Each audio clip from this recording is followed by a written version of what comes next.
Swipe, swipe, swipe, swipe. Swipe, swipe, swipe, swipe, swipe. Just picked up some bands, come again, come again. They do what I do, I'm like Simon says. Yeah, I'm the running man, rapping rubber bands.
Okay, it's the day after track day and I'm back home, and I thought I'd just do like a little download meeting and also talk about some upgrades that have happened with the MR2, because there's been some changes since I made that video on what's happening with MR2 a couple months ago. So, stuff about the track day first. The event was really well organized.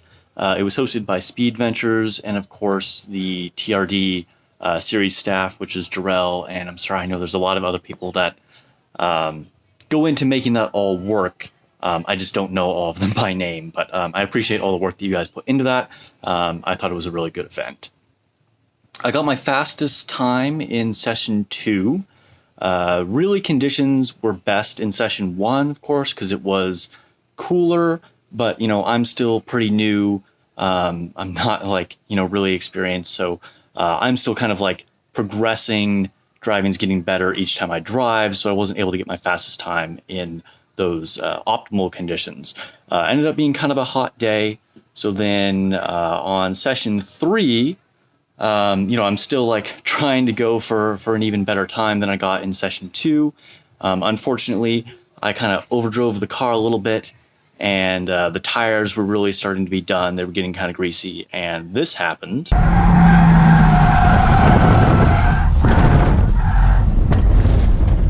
But technically I didn't spin out, so, you know, proud of that, I guess. So my time of 2:08 was good enough for first place in street class, which was pretty cool.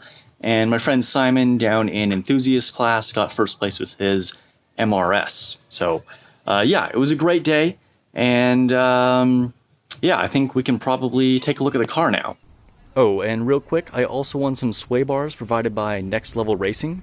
So thanks for them. It's a pretty cool prize. I don't know exactly what the specs are on them, so I'll have to check out whether I actually want to switch over to using them, but I'll talk more about that later. And let's get into some things that have changed with the car. So first things first, some of you may remember I actually had a crack here in the front lip for like over a year, and I finally got that fixed. Got this all repainted. Some of you probably already know because I posted on Instagram about it like several months ago, back when that happened. Geez, there is a massacre up here on my front bumper. Seen a lot of miles in the last couple days. Anyway, also up here on the front, I have a clear wrap from Oni Wraps. I highly recommend them. I've been putting this off for a long time, but the whole front end here, including the mirrors forward, is all clear bras. This is all clear wrap.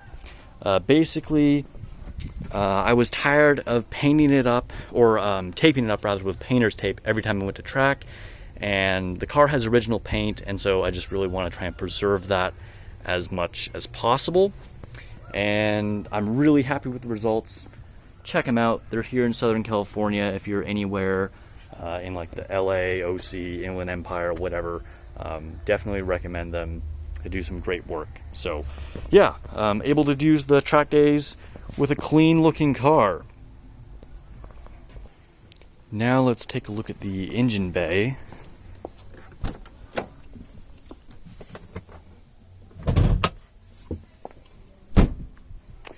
Here you can see I've removed the rain guard here on the lid.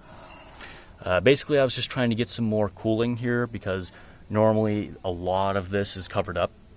And when you do that, quick tip, make sure you get these, they're called like rain guard deletion something or other. I don't know, I think I just made that up.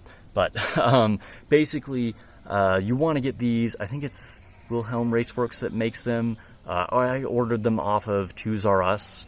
And if any of you guys are thinking about removing this rain guard, you definitely want these because it provides you with a place to mount these little rubber feet things, which make the engine lid sit evenly here. Otherwise, it's just going to teeter here, of course, on the latch. And here, I'm having trouble holding the camera and holding this up. So let me just pop that open. Over here, the other cool thing that I just did right before the track day was this oil cooler. So this was kind of a fun project, and I'm really happy with the results. I was able to see much cooler temps. The peak temperature I saw was 228, I want to say, and it was a very hot day, over 90 degrees, on track, driving hard, of course, and I would have expected to see temperatures at least in the 240s, probably up into the 50s or 60s even. And yeah, this did a great job. And the mounting bracket here is from Wilhelm Raceworks, and we have the oil cooler itself from Coilovers, and then some AN oil lines. And down here, can't really see it, but I have a sandwich plate down here with a thermostat in it that regulates when it opens it. I think it's set to open at 185 degrees. And then last thing I'll mention is the coilovers. And if you saw my video on the last track day for TRD Series Round 1, you'll already know about them.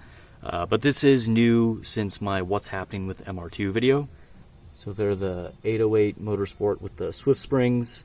Alright, I was in the middle of editing this video and I realized I forgot to mention one of the most important things. I got a roll center adjustment kit. So yeah, that's great too. Alright, back to the video. And I've been really happy with them, although alignment is not really where I want it to be. So I actually have less clearance on the inside of the wheel now since the lowering springs. So I'm almost maxed out at the top here, but I think I can get some more on the camber plates because I'm only getting about -2 degrees, slightly under -2. I think I'm at 1.9, and really I'm trying to get -3. So I'm going to be going for extended studs, run a 5mm spacer, and then, like I said, potentially getting a hair more up here at the top mounts, although they're already tilted in quite far. And then hopefully that'll be able to get me to -3 degrees, because I was definitely not on an optimal alignment setting for this last event. As always, thanks for watching. Hit that like button, subscribe to see more adventures with this MR2 and my GTR, and just general car stuff if you haven't already. And I'll catch you guys in the next video. Need to get another watch. Just picked up some bands, come again. They do what I do, I'm like Simon says.